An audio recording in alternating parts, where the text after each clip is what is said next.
एक बार की बात है, सुषमा अपने पूरे परिवार के साथ खुशी खुशी मोहन नगर में रहती थी।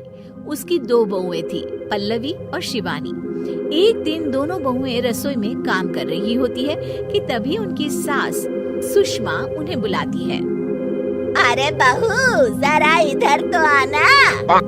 शिवानी, जरा जाकर देखना सासू माँ क्या कह रही है। दीदी आप ही देख लो ना जाकर, आपको भी तो सुनाई दे रहा है।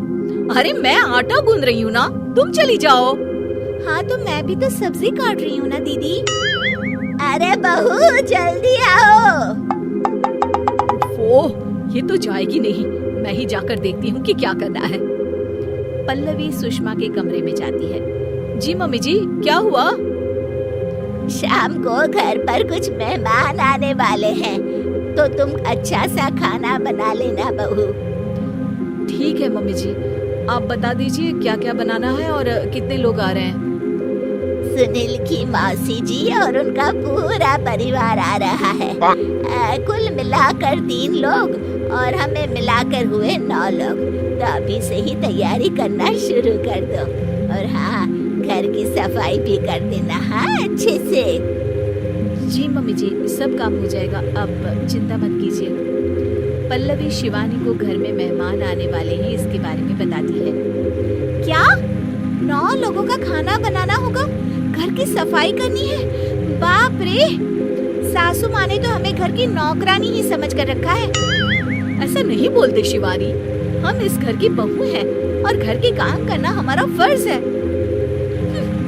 दीदी तो है ही सासू माँ की चमची, जब देखो सासू माँ सासू माँ। मैं तो इतना सारा काम नहीं करने वाली। हाँ। शिवानी कपड़े लेकर गमला साफ कर रही होती है और चक्कर आने का नाटक करने लगती है। मेरा सर चकरा रहा है। तभी वहाँ पल्लवी और सासू माँ जाते हैं। अरे बहू, क्या हो गया तुम्हें? मम्मी जी, बहुत तेज सर में दर्द हो रहा है। तुम एक काम करो शिवानी, आराम कर लो। नहीं नहीं दीदी, घर में मेहमान आने वाले हैं, मुझे आपकी मदद करनी चाहिए। अरे कोई बात नहीं शिवानी, तुम आराम कर लो, मैं सब काम कर लूंगी। ठीक है दीदी, अगर आप इतना कह रही हैं तो आराम कर लेती हूँ। शिवानी आराम से अपने कमरे में मैगजीन पढ़ रही होती है। इसे कहते हैं आराम की जिंदगी। इतना सारा काम। चलो सारा काम खत्म हो गया, शिवानी को देख आती हूँ। शिवानी अपने कमरे में ईयरफोन में गाने सुनते सुनते सो जाती है और उसके साइड में मैगजीन भी रखी होती है। पल्लवी वहाँ आ जाती है और वो सब देखती है। ओहो, तो मतलब सब काम चोरी का बहाना था। अभी बताती हूँ इसको। घर का सारा काम मुझे करना पड़ा और ये महारानी यहाँ मैगजीन पढ़ रही है, गाने सुन रही है। पल्लवी रसोई से एक प्लेट और चम्मच लेकर आती है और शिवानी को थाली बजाकर उठाने लगती है। शिवानी अचानक से उठती है। उठ गई महारानी, गाने भी सुन लिए, मैगजीन भी पढ़ ली। तुम तो बहुत बड़ी झूठी निकली शिवानी। तुमने सर दर्द का बहाना बनाया ताकि काम करने से बच सको। हाँ बनाया बहाना, तो क्या करती, इतने सारे काम करती। मुझे कोई शौक नहीं है चापलूसी का। क्या चापलूसी? तुम्हें लगता है कि मैं सारे काम चापलूसी के लिए कर रही हूँ? हाँ नहीं तो क्या। तभी वहाँ सासू माँ आ जाती है। अरे बहू, वो लोग बस आने ही वाले हैं, तुम तैयारियां कर लो। जी सासू माँ, तुझे तो मैं बाद में देखती हूँ। सब खाना खाने बैठते हैं और खाना शुरू करते हैं। तभी सुनील की मौसी बोलती है। वाह भाई वाह, खाना तो बहुत ही अच्छा बना है सुषमा जी। एक एक चीज में क्या स्वाद है। ये सुनकर शिवानी मुंह बना लेती है। उसे अपनी जेठानी की इतनी तारीफ रास नहीं आती। आपकी बहुएं तो बहुत ही अच्छा खाना बनाती हैं।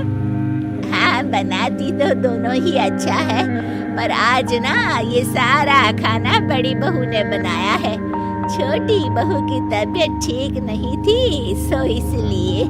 मानना पड़ेगा सुषमा जी, आपकी बड़ी बहू तो बहुत ही गुणवान है। पल्लवी की तारीफ सुनकर शिवानी को जलन होती है। पल्लवी ये सुनकर खुश हो जाती है और शिवानी की तरफ देखकर उसे चिढ़ाती है। कुछ देर बाद मेहमानों के जाने का वक्त हो जाता है। मौसी जी सबके लिए उपहार लाई होती है। वो सबको शगुन के पैसे देती हैं और अंत में पल्लवी के पास आती है।